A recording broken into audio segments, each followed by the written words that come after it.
రైతుల గోస చూసి బీజేపీ రైతులకు భరోసా ఇవ్వాలని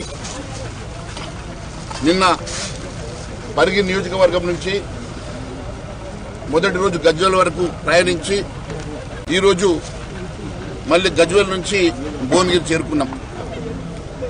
దారి పొడుగున రోడ్ల పంటి కిలోమీటర్ల కొద్ది ధాన్యాన్ని పోసి రైతులు గోసపడతా ఉన్నారు. రాష్ట్ర వ్యాప్తంగా కొనుగోలులో పూర్తిగా వైఫల్యం చెందినటువంటి రాష్ట్ర ప్రభుత్వం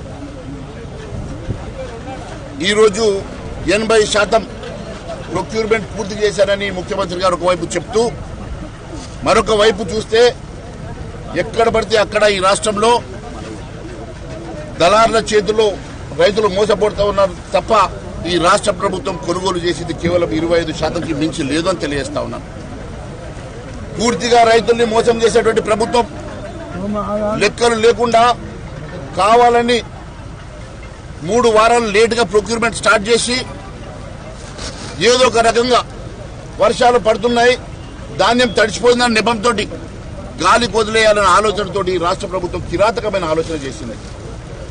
నేను అడుగుతా ఉన్నాను ముఖ్యమంత్రి గారిని, ఈ రాష్ట్రంలో మీరొచ్చి ఏ కాంట దగ్గర రమ్మంటే ఆ కాంట దగ్గరకు వస్తా, రైతులు ప్రతి దగ్గర ప్రతి ఐకేపీ సెంటర్లో ప్రతి ఏఎంసీలో నెల రోజుల నుంచి ఇక్కడే రైతు కూర్చొని చెప్తా ఉన్నాడు.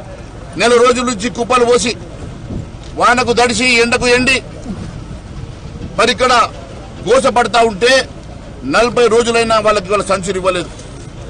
ఇప్పటి వరకు కాంట చేయలేదు. 4-5 రోజుల్లో మాన్సూన్ స్టార్ట్ అవుతుంది.